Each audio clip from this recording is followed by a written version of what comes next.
So you think watching anime is just anime? Plot twist. Your anime viewing habits say a lot more about you than you think. From shonen junkies to slice of life stands, let's dive into what your favorite genres might be revealing about your personality, mindset, and even your hidden dreams. Ready to find out who you really are? Let's go. Let's start off with shonen lovers. If you're obsessed with shows like Naruto, One Piece, My Hero Academia, or Demon Slayer, you thrive on underdog energy. You believe in growth, hard work, and that one motivational speech can fix anything. You're loyal, passionate, maybe a little impulsive, and yes, you've absolutely yelled, "Plus Ultra!" alone in your room. You crave purpose and love rooting for characters who fight through pain to chase their dreams.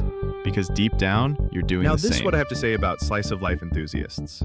If you vibe with Your Lie in April, Clanad, or Fruits Basket, you've probably cried at least once over a fictional piano.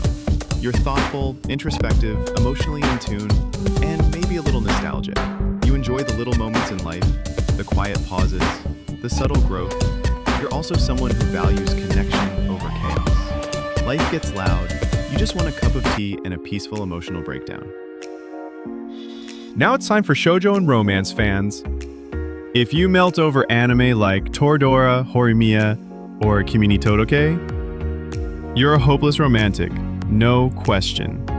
You believe in slow burns, unspoken glances, and dramatic confessions under cherry blossoms. You crave genuine connection and might secretly hope your life turns into a high school anime any minute now. But here's the thing. You have a big heart, and you're not afraid to feel deeply. That's a strength, not a weakness.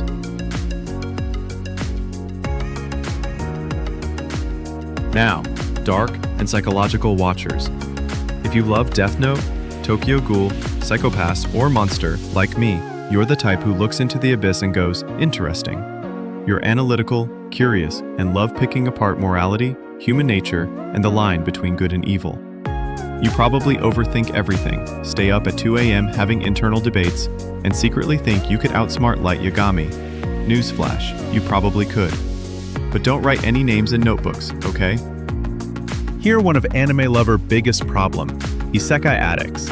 If your watch list is full of ReZero, Sword Art Online, or That Time I Got Reincarnated as a Slime, let's be real, you've mentally escaped reality more times than you can count. You dream of adventure, of leveling up, of starting over in a world that finally makes sense to you. You might feel misunderstood in real life, but in a fantasy world, you'd thrive. You're creative, adaptable, and always wondering, what if?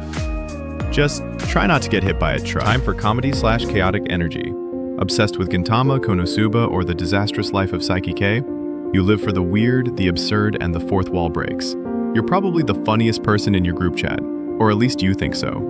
You use humor to cope, deflect, and sometimes to hide that you might actually be the most emotionally deep person around. Life's a joke? Fine. You'll write the punchline yourself. Sorry, but time to close off. So, did your anime taste just psychoanalyze you? Whether you watch for the feels, the fights, or the fantasy, there's a reason you're drawn